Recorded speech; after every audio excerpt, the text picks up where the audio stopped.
A cloudy morning today, nevertheless still good for a morning walk. Now if you have bought a house next to a busy traffic junction like this Old Upper Thompson Road and Springleaf Road junction, what do you do with the noise pollution? How do you manage the noise pollution? This house has a very interesting way, and if you can see here, it's got a barrier of trees. And I'd like to share with you some information about these trees that he has planted.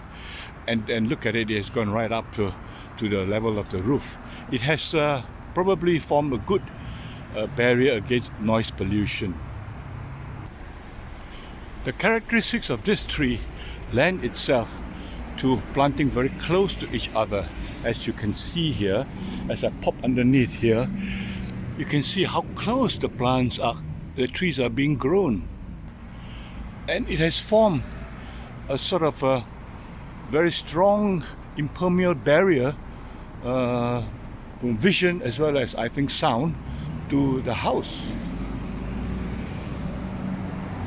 Look at how many trees are there in this patch of land. This tree grows up to a height of about 30 to 40 meters. And the name of this tree is called Polyalthia longifolia, or commonly known as the Mast Tree, the Indian Mast Tree, as in M-A-S-T. The leaves, as you can see, are wavy, lanceolate in shape, and pretty thick in a canopy.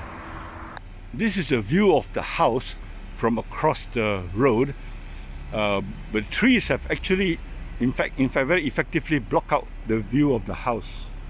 This is a stretch of Upper Thompson Road in front of Springleaf Garden, and you can see the Springleaf MRT station is almost ready.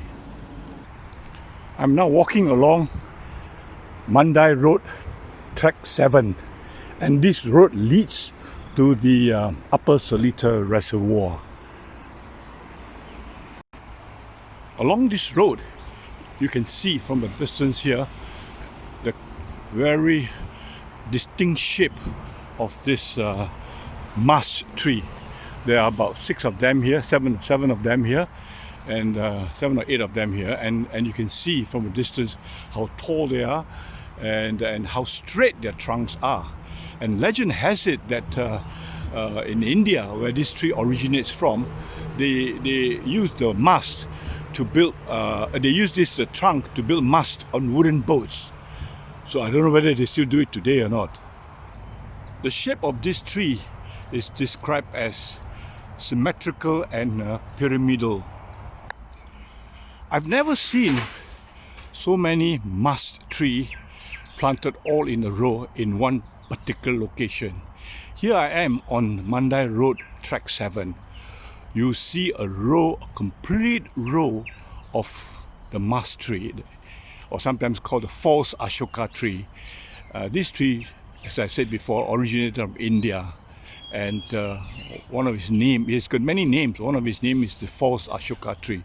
So here you see there are, I counted 62 trees in this row, and the stretch of this road is about 240 meters. So 62 trees planted on a stretch of 240 meters. So you can see how close they are to each other. But it forms an effective barrier for the driving range on the left-hand side of this road, so that the balls don't fly to the road and hit the cars.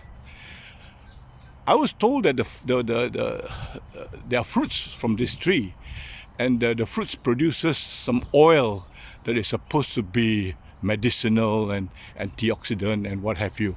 But personally, I've never seen the flowers or the fruits, partly because the tree is very tall, and probably the flowers are all at the top. You can't get to see them. These trees must have been planted a long time ago. They're very, very mature, and they have got lots of these bird nest ferns parasiting on them.